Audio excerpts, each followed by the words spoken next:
बर्फ़ पहाड़ों की सुंदरता में चार चांद लगाने का काम करती है, लेकिन यही बर्फ़ अगर अधिक मात्रा में हो जाए या फिर समय से पूर्व बर्फबारी हो तो ये कई प्रकार की मुसीबतें पैदा करने का काम करती है। जिला चंबा की पांगी घाटी में बीते शनिवार को ऐसी स्थिति उस समय पैदा हुई जब अक्टूबर माह में ही घाटी में भारी हिमपात हुआ। मौसम के इस कड़े रुख का सबसे अधिक प्रभाव पांगी घाटी के बागवानों पर पड़ा है। पांगी में करीब 50% सेब के पेड़ इस बर्फबारी की भेंट चढ़ गए हैं।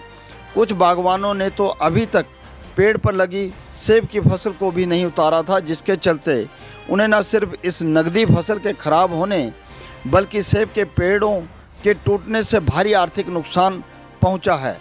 पांगी घाटी मुख्यालय में करीब 1 फुट तो ऊंचाई वाले क्षेत्रों में 2 से 3 फुट बर्फ दर्ज की गई है। क्योंकि अभी तक सेब के पेड़ों पर फसल मौजूद थी, तो वहीं ये पेड़ पत्तों से भी भरे हुए थे, जिस वजह से ये पेड़ बर्फ़ का भार सहन नहीं कर पाए। इस कारण घाटी के बागवानों को मौसम की मार झेलनी पड़ी है। पांगी घाटी की ग्राम पंचायत फिंडरू की बात करें तो यहाँ के बागवानों की बरसों की मेहनत पर यह बर्फबारी बेहद भारी पड़ी है।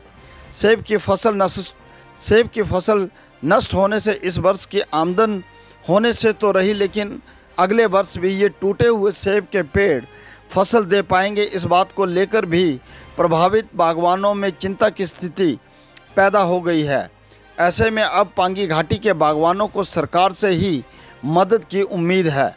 उनका कहना है कि मुसीबत की इस घड़ी में अगर सरकार ने इनकी मदद के लिए अपने हाथ आगे नहीं बढ़ाए तो उन्हें बेहद विकट स्थिति का सामना करने के लिए मजबूर होना पड़ेगा।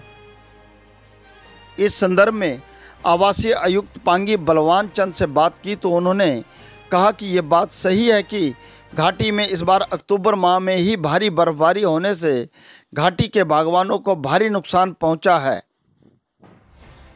इस नुकसान का जायजा लेने के लिए जल्द ही फील्ड में टीमें भेजी जाएंगी और रिपोर्ट प्राप्त होने पर प्रभावित बागवानों की हर संभव सहायता की जाएगी। चंबा की आवाज़ टीवी के लिए पांगी से किशन चंद्र राणा की रिपोर्ट।